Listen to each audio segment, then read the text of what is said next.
Throughout all of humanity, we have used words.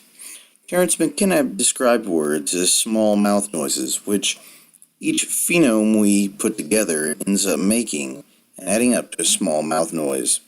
Small mouth noises are the basis for all of our human interactions, in at least some extent. There is a strong relationship between pretty much every single small mouth noise and every single occupation, economic relation, political relationship, corporate syndicate, private military contractor, and pretty much the whole range of human experience. Yet when we really compare it and look at it, semantics dictates the meaning. We use semantics as the study of meaning of small mouth noises and the written counterpart of small mouth noises.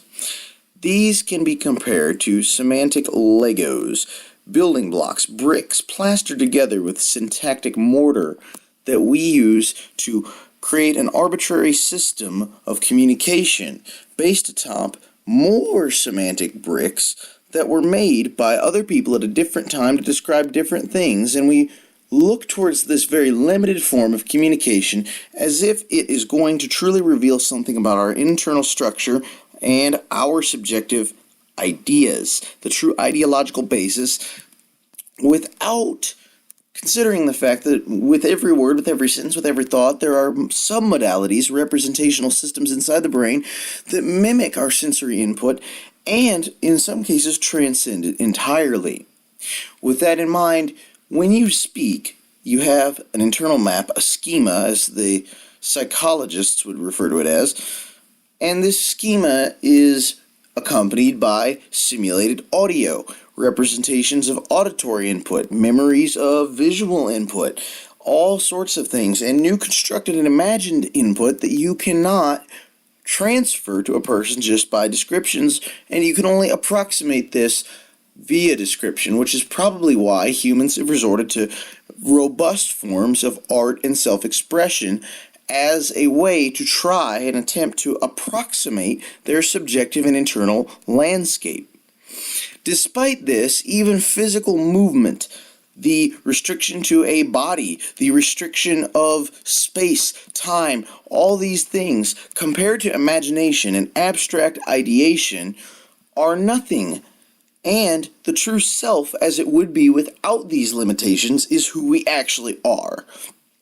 And when you look at this and you see that all of these structures are created and sourced by the brain, by the sensory models, by the sensory input, and then filtered through perception, which is derived from beliefs, we understand then that this is never going to cut it, and that it is all sourced from a model.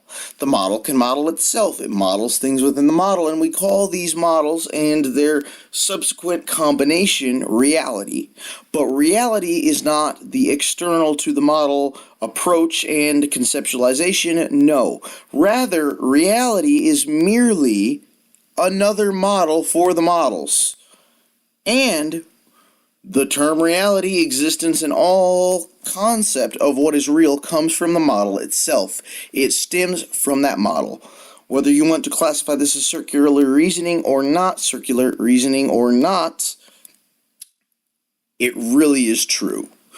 We get the model from itself. It is self-dependent and self-referential. We trust the model to provide us evidence about the model. It is the equivalent of trusting a criminal to conduct its own investigation. And yet, we still trust it and act as if the abstract does not give rise to reality.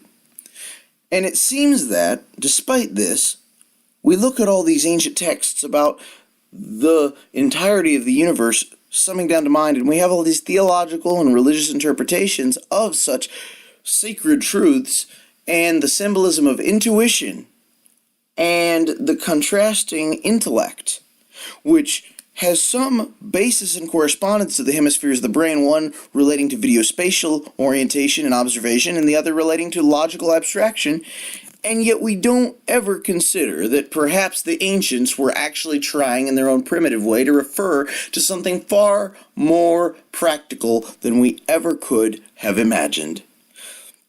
And so here I am today, trying to implore you as people, to view this model with the simple foundation for observation that this map we make and we navigate is most certainly distinct from the territory, and although we may approach and attempt to approach truth, we will never get there on any absolute level. For even if we were to make something that transcends the current cubicle that is our brain, it too ends up creating its own frame of reference, and we are chained to that frame.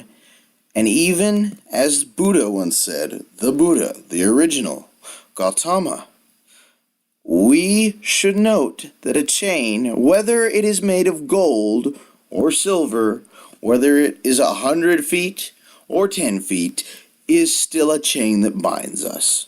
So next time you're having a semantics debate or discussion or trying to express yourself and hung up on the fact that people seem to care so much about expressing themselves to this adequate degree, and yet they don't get understood, or you are in that same struggle, as I said, just remember, the map is most certainly not the territory.